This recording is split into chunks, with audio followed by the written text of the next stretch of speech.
Hello बच्चों, मैं हूं अभय सर और आज आप लोगों का एक वेरी मोस्ट इम्पॉर्टेंट वीडियो में स्वागत है।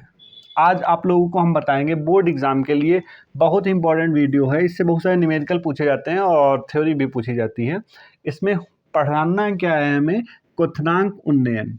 क्या आज पढ़ाएंगे? क्वथनांक उन्नयन और हिमांक अवनमन। इसको वेरी इजी मेथड से कैसे सॉल्व कर सकते हैं और कैसे इसके क्वेश्चन करेंगे वो भी आगे बताएंगे। पहले इसको जानना बहुत ही ज़रूरी है। अब सबसे पहले जानते क्या हैं कि हमारा क्वथनांक उन्नयन क्या होता है। क्या होता है? क्वथनांक उन्नयन। ठीक है, जैसे हम बोल सकते हैं क्वथनांक का मतलब होता है कोई चीज़ उबल रही हो या बॉइलिंग कर रही हो तो बॉइलिंग को क्या बोलेंगे? क्वथनांक बोलेंगे।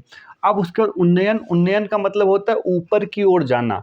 उन्नयन का मतलब क्या होगा? ऊपर की ओर जाना। यानी किसी के क्वथनांक बॉइलिंग पॉइंट का ऊपर की ओर जाना क्या कहलाता है? क्वथनांक उन्नयन। नाम से क्लियर कर सकते हैं, किसी भी विलयन का या किसी भी सॉल्यूशन का बॉइलिंग पॉइंट यानी क्वथनांक का ऊपर की ओर जाना यानी क्वथनांक का बढ़ना क्या कहलाएगा? क्वथनांक उन्नयन कहलाएगा। अब इसके बाद इसके हम आ जाते हैं सिंबल पे। तो इसका सिंबल हमेशा कैसे याद कर सकते हैं? सिंबल याद करने के लिए हमेशा बोलें क्वथनांक उन्नयन। तो क्वथनांक कब बढ़ेगा? जब उसे टेम्परेचर दिया जाएगा। क्या दिया जाएगा? टेम्परेचर दिया जाएगा। यानी टेम्परेचर के लिए सिंबल हम क्या लेते हैं? टी। किस में बढ़ रहा है? ताप में बढ़ रहा है। तो टेम्परेचर के लिए सिंबल क्या लेंगे? टी। और ये क्या है? क्वथनांक। क्वथनांक को इंग्लिश में बोलते हैं बॉइलिंग। क्वथनांक को इंग्लिश में क्या बोलते हैं? बॉइलिंग। इसी के लिए लेते हैं टी के साथ बी। क्या लेंगे? टी के साथ बी। तो क्वथनांक उन्नयन को काहे से इंडिकेट करेंगे? T B. किससे इंडिकेट करेंगे? T B. अब डेल्टा क्यों लगा है? डेल्टा इसलिए लगा है क्योंकि ये डिफरेंस बताता है। क्या बताता है? अंतर बताता है कि पहले क्वथनांक क्या था, बाद में क्वथनांक क्या हुआ, कितना क्वथनांक उन्नयन का मतलब बढ़ा। तो क्वथनांक उन्नयन को काहे से शो करेंगे? डेल्टा टी बी से। इतना क्लियर हो गया? हमें क्वथनांक से सिंबल लेना है क्या? बी। अब तो ये हो गया सिंबल। अब उसके बाद इसको इंग्लिश में क्या बोलते हैं? इंग्लिश में बोल सकते हैं एलिवेशन इन बॉइलिंग पॉइंट। क्या बोलेंगे? Elevation in boiling point. अब इसकी डिफिनीशन देखते हैं क्या है। डिफिनीशन भी वैसी ही है जैसे हमने बताई थी वहाँ पे। मैं इसको थोड़ा सा थ्योरी में लिखेंगे तो क्या बोलेंगे? वह निश्चित ताप, ये फिक्स ताप होता है। वह निश्चित ताप जिस पर विलायक में, वह निश्चित ताप जिस पर विलायक में कोई अवाष्पशील विलेय, विलेय कैसा है यानी जो उसमें डाला जा रहा है वो कैसा? अवाष्पशील है। अवाष्पशील का मतलब वो वाष्पित ना हो। वो कैसा हो? जो वाष्पित ना हो। अवाष्पशील विलेय मिलाने पर उसके क्वथनांक में, अगर अवाष्पशील पदार्थ उसमें मिलाएंगे तो उसके क्वथनांक में जो वृद्धि होती है, क्या होती है? वृद्धि होती है। क्वथनांक जो बढ़ता है, उन्नयन का मतलब वृद्धि होती है, वही उसका क्या कहलाता है? हमारा क्वथनांक उन्नयन कहलाता है। क्या कहलाता है?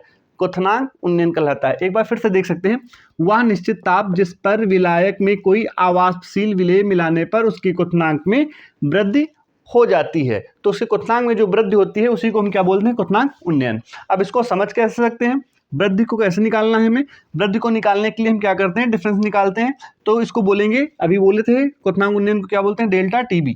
क्या बोलते हैं? Delta TB. अब वृद्धि निकालने के लिए क्या होता है? जो ज़्यादा होता है उसमें कम चीज़ माइनस कर दो तो वृद्धि आ जाती है। तो पहले क्या था?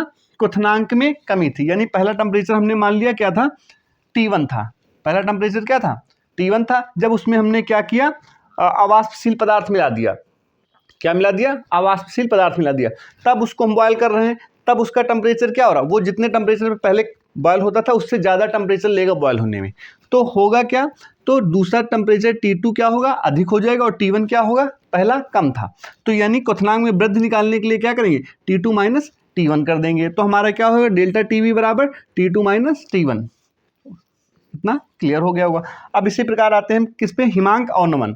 अब हिमांक का मतलब होता है जमना। हिमांक का मतलब क्या होता है? जमना। हिंदी में क्या बोल सकते हैं हिमांक को? जमना। क्या बोल सकते हैं? जमना। जमने को इंग्लिश में क्या बोलते हैं? फ्रीज। क्या बोलते हैं? फ्रीज। तो हिमांक अवनमन, हिमांक का मतलब फ्रीजिंग हो गया, फ्रीज हो गया। अवनमन, अवनमन का मतलब नीचे की ओर जाना। अवनमन का मतलब क्या होता है? नीचे की ओर जाना। उन्नयन का मतलब ऊपर की ओर जाना। अवनमन का मतलब नीचे की ओर जाना यानी कमी होना। नीचे की ओर जाएंगे तो कमी होगी। अब हिमांक अवनमन क्या होता है? हिमांक अवनमन का मतलब होता है फ्रीजिंग पॉइंट में कमी। किसमें? फ्रीजिंग पॉइंट में कमी। तो इसमें क्या बोलते हैं? Depression. Depression of freezing point, इसको क्या बोल देंगे, डिप्रेशन ऑफ फ्रीजिंग पॉइंट, यानी हिमांक में अवनमन। अब हिमांक में अवनमन कैसे होगा, तो देख सकते हैं प्रोसेस वही है, बस डिफिनीशन में क्या करें, किसी विलायक में कोई आवासशील विलेय। अब देखो आवासशील इसमें मिलाए थे, आवासशील इसमें भी मिलाए हैं। आवासशील इसलिए मिलाते हैं क्योंकि अगर टेम्परेचर देंगे और टेम्परेचर देंगे तो क्या होगा, अगर वाष्पशील है तो वो वाष्पित होकर बाहर चला जाएगा, तब तो कोई डिफरेंस आएगा नहीं। इसीलिए हम ऐसा विलेय मिलाते हैं जो वाष्पित ना हो, अवाष्पशील हो। ठीक है, अब आगे बढ़ते हैं। किसी विलयन में कोई अवाष्पशील विलेय मिलाने पर, जैसा ऊपर था सेम वैसा ही आ रहा, किसी विलयन में कोई अवाष्पशील विलेय मिलाने पर उसके वाष्प दाब में कमी आती है। अगर कोई अवाष्पशील पदार्थ मिला देंगे तो वाष्प दाब में कमी आना ना तय है। ठीक है, तो जब अवाष्पशील पदार्थ मिलाएंगे तो उसका वाष्प दाब क्या हो जाता है, कम हो जाता है। ठीक है, जब वाष्प दाब में कमी आती है तो उसके हिमांक में भी कमी आती है। जब वाष्प दाब कहीं पे कम होगा तो उसका हिमांक भी, यानी फ्रीजिंग पॉइंट भी अपने आप डाउन हो जाएगा। तो हिमांक में जो कमी आती है उसी को हम क्या बोलते हैं, हिमांक अवनमन बोलते हैं। क्या बोलते हैं, हिमांक अवनमन। यानी पहले फ्रीजिंग पॉइंट क्या था, जो तुम्हारा अधिक था, फिर उसके बाद हमने कोई अवाष्पशील पदार्थ मिला दिया तो उसका फ्रीजिंग पॉइंट क्या हो गया, डाउन हो गया, कम हो गया, तो उसे को क्या बोलेंगे, हिमांक अवनमन। अब हिमांक अवनमन को क्या लिखते हैं सिंबल, तुम लोग बोल सकते हो डेल्टा टीएफ। क्या बोलते हैं, डेल्टा टीएफ। यानी टीबी और टीएफ में बच्चे कंफ्यूज हो जाते हैं, तो कंफ्यूजन ना हो इसीलिए ये सिंबल को हम लोग बताते हैं। डेल्टा का मतलब तो डिफरेंस हो गया, अंतर, अंतर दोनों में लेते थे, और टी का मतलब टेम्परेचर से हो गया, किससे हो गया, टेम्परेचर। अब अगर वो बोल रहा हिमांक तो हम क्या लेंगे, टी एफ। क्या लेंगे, टी एफ, क्योंकि हिमांक का मतलब होता है फ्रीजिंग, हिमांक का मतलब जमना, जमने का मतलब फ्रीज। तो अगर हिमांक बोल रहा है तो हम क्या लेंगे, डेल्टा टी एफ लेंगे। तो डेल्टा टी एफ, और अगर क्वथनांक बोल रहा है तो बॉइलिंग होता है तो डेल्टा टी भी लेंगे। चलो आगे बढ़ते हैं। अब इसमें क्या करते हैं, तो इसका डिफरेंस निकालने के लिए क्या करें, delta T F equals to T one minus T two. यानी पहले उसका क्या था, पहले उसका हिमांक अधिक था, जब उसमें अवाष्पशील पदार्थ मिला दिए तो उसके वाष्प दाब में कमी हो गई। जब वाष्प दाब में कमी हो गई तो वो क्या हो जाएगा, हिमांक में भी उसके कमी हो जाएगी। जब हिमांक में कमी हो जाएगी तो क्या हो जाएगा हमारा, delta T F equals to T one minus T two. इसका एग्जाम्पल आप लोग